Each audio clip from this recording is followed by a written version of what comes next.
Thanks for watching The 9. The Michigan Science Center is doing its part to keep kids both entertained and informed while they're out of school by doing daily science experiments online.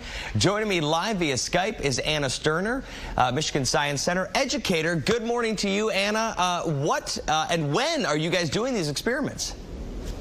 Hi, Derek. Yeah, good morning. Thank you for having us here. We are doing live science experiments here from our Echo Distance Learning Studio every day at 2:30 p.m. Eastern. And what kind of experiments are you guys doing?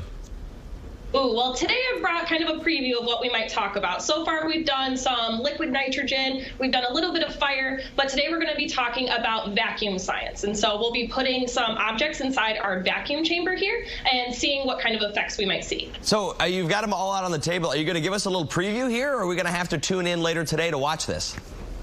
I figured we could do a couple demonstrations here. I didn't bring everything I've got to show you. We definitely want people to tune in.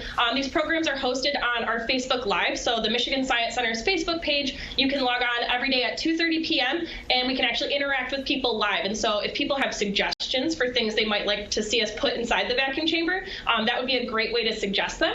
But we can start with some of the demos that I brought for us to try today. Inside this container right now, I have some water balloons, but they are just full of air, and we're actually going to be removing the air from the inside of this container using this pretty powerful vacuum pump that I brought with me in the studio. How are we going to do this? We've got our chamber set up.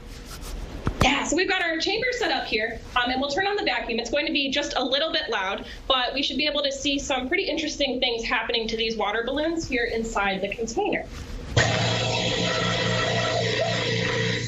So we can see that immediately they are starting to grow, even so much so that they start to pop. Now, I left that one inflated because one of my favorite things to do is actually let the air back inside the vacuum chamber. But you can see that we've actually expanded those balloons. They've started to grow. So since we've removed the air from the container, but we still have air inside the balloon, the air is starting to expand. It wants to fill that empty space that we've created using the vacuum.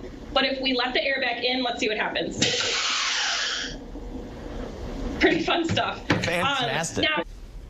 Yeah, so we've got a few different things we can try. Now, one of my favorite things to put inside this vacuum chamber is the sugary little peeps. I'm not sure, have you ever had these before? Yeah, well, of course I have. They're just terrible, but I'd like to see what they do in the vacuum chamber. They are the worst. So if you're like me and you absolutely dread getting these in your Easter basket because they are just so sugary and so gross, you're going to enjoy what we get to do to these guys. So we'll plug our vacuum chamber back in, and then we'll remove the air trying these peeps this time. Here we go.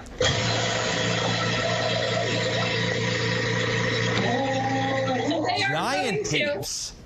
Giant peeps, which maybe doesn't sound great for us since we don't like them very much, but watch what happens when we turn it off.